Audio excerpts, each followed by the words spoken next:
छत्तीसगढ़ के बालोद जिले के ग्राम झलमला के रहने वाले तहसीलदार राहुल गुप्ता की पत्नी रेणु गुप्ता अब भूख हड़ताल पर बैठ गई है। यह पूरा मामला तब और गंभीर हो गया जब रेणु ने सोशल मीडिया पर एक भावुक वीडियो पोस्ट कर कहा कि अगर 48 घंटे के भीतर उन्हें उनके ससुराल में पति के साथ नहीं रखा गया तो वह अपना देह त्याग देगी। उन्होंने चेतावनी दी है कि इसके लिए पूरी जिम्मेदारी उनके सास ससुर और शासन प्रशासन की होगी। शुक्रवार दोपहर 12 बजे उन्होंने वीडियो पोस्ट कर बताया कि वह पिछले 5 दिनों से ससुराल के बाहर बैठी है।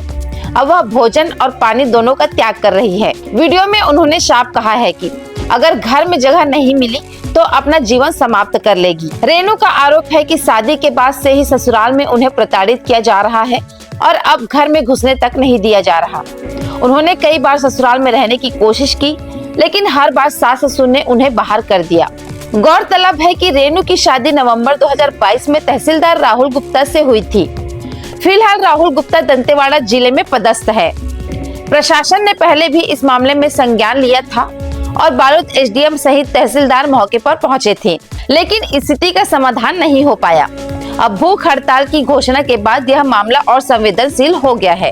वहीं इस मामले पर ससुराल पक्ष का कहना है कि सुलह समझौता कानून के दायरे में रहकर किया जाएगा। रेणु गुप्ता पति राहुल गुप्ता मुझे घर के बाहर बैठे हुए 5 दिन हो गए हैं और अभी तक मुझे न्याय और प्रशासन और शासन से किसी भी तरह का कोई मदद नहीं मिला है। बल्कि यहाँ प्रशासन आ भी रहे हैं तो मुझे घर से बाहर जाने के लिए बोला जा रहा है, जो कि मैं घर के बाहर बैठी हुई हूँ, वहाँ से भी मुझे जाने के लिए बोला जा रहा है। और मैं बहुत परेशान हो चुकी हूँ मैं इस चीज़ से, और मुझे किसी भी तरह से अपना अधिकार चाहिए। मुझे अपने पति के साथ रहना है। इसलिए मैं अभी से इसी वक्त से मैं प्रण लेती हूँ कि मैं अभी से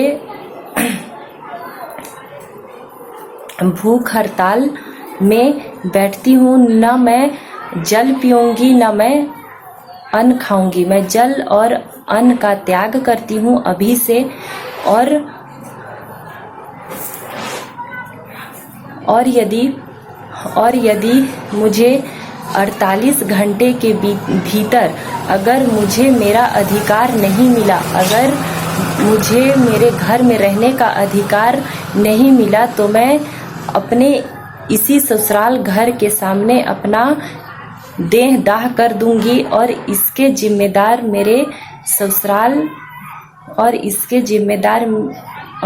जिम्मेदार शासन प्रशासन और मेरे ससुराल वाले होंगे।